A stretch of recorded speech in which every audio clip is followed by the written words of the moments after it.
Next up, at UFC Edmonton, we have Jamey-Lyn Horth taking on Ivana Petrovic. Jamey-Lyn Horth, 6-1 in her career. Petrovic.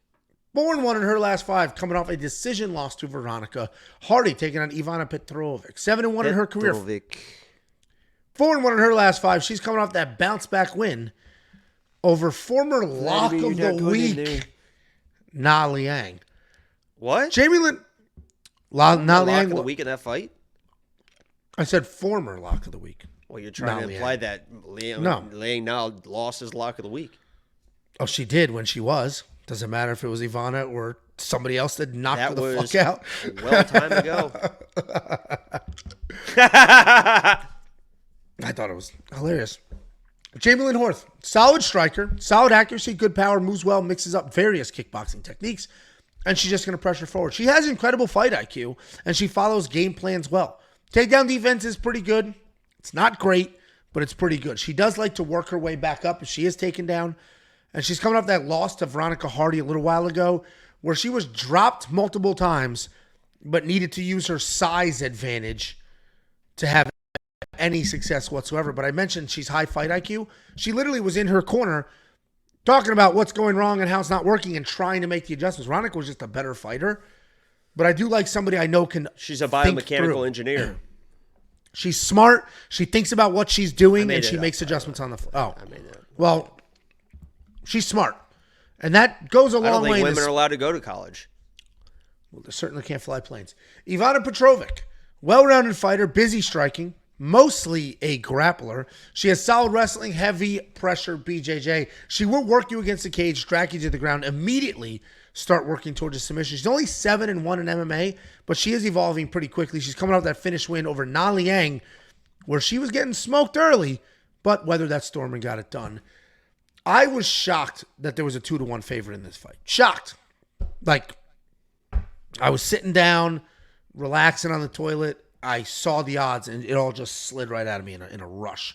Because I was like, a 2-1 favorite? This is crazy. Excuse me. Yes. How would you, 1 to 10, real quick, how would you rate that joke?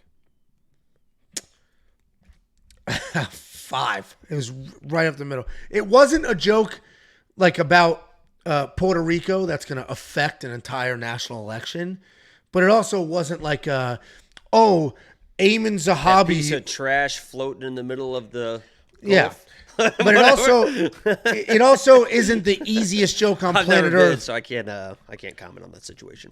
Like Ayman Zahabi looks like fucking Ariel Helwani. It's not that bad either. That's the worst joke in the world. And if any MMA content people are out there making that joke in 2024, unsubscribe from their channel immediately. Anyway.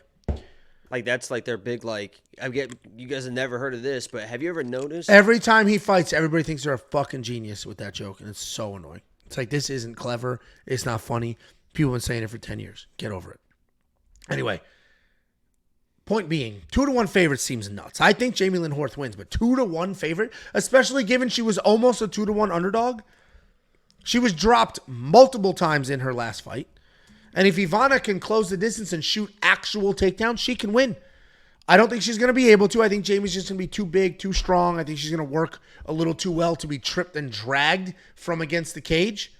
If Ivana would shoot from the middle of the octagon, maybe. But I think Jamey-Lyn Horth is going to get it done. But I can't bet on anything with these odds. These odds are crazy. 2-1 favorite, the value is long gone. If she was plus 185 when I saw this breakdown, I would have bet the shit out of her. But I don't think that lasted very long. What do you think, Jakey boy?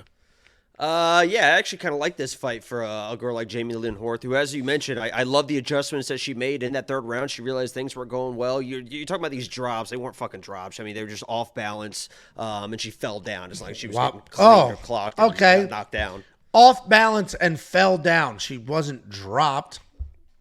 Yeah, it wasn't like she was, oh! And fell down. She just was hit, and she was off balance, and she fell because of it. There was 0 knockdowns scored in the fight. It wasn't because she was hurt. It was because she was off balance and she fell down. I already got it pulled up. You don't have to look it up. There's 0 knockdowns on the fight. I watched the fight the other day. She was off balance and she fell a couple times. I just want to make sure to verify before I brought this up that there was no knockdowns, because I do remember her falling down, but it definitely wasn't because she's hurt. Because those are my notes. She from definitely the live struggled. Well, sounds like you're a fucking idiot. And I almost went a hard R word right there. I had to really kind of reel that back at the last second.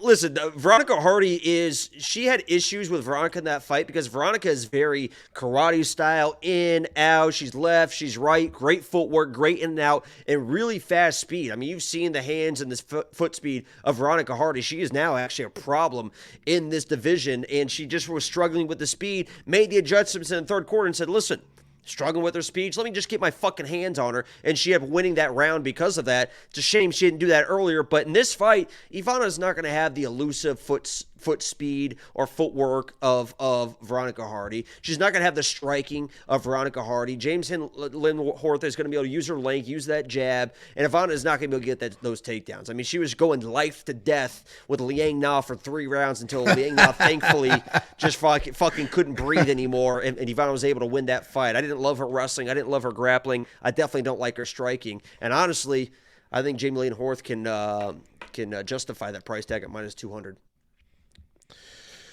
She may look -200, but right now, sitting here trying to find value in bets, it's a little worrisome.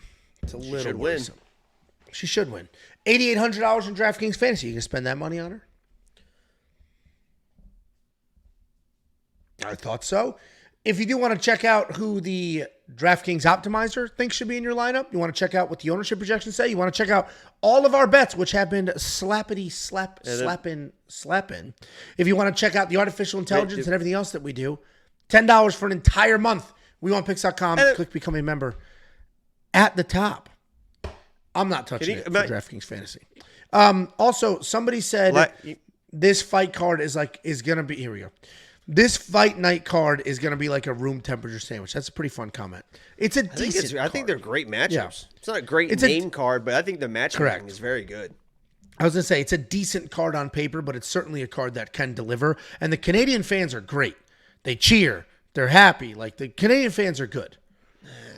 Until all of the Canadians get fucking smoked. I fucking hate Canadians. When they do the pay-per-views in Canada, the Canadians get absolutely smoked, and the air gets sucked out of that room. Canadians. Fucking piece of shit Canadians. What are you fake mad at Canadians for?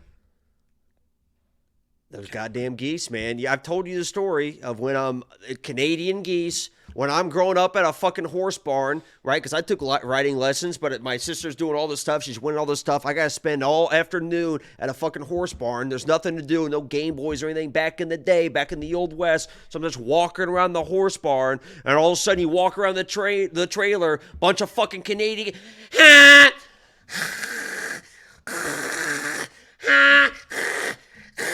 And then they start chasing you. I'm 8 years old, running from all these Canadian geese, so Canadians can kiss my ass.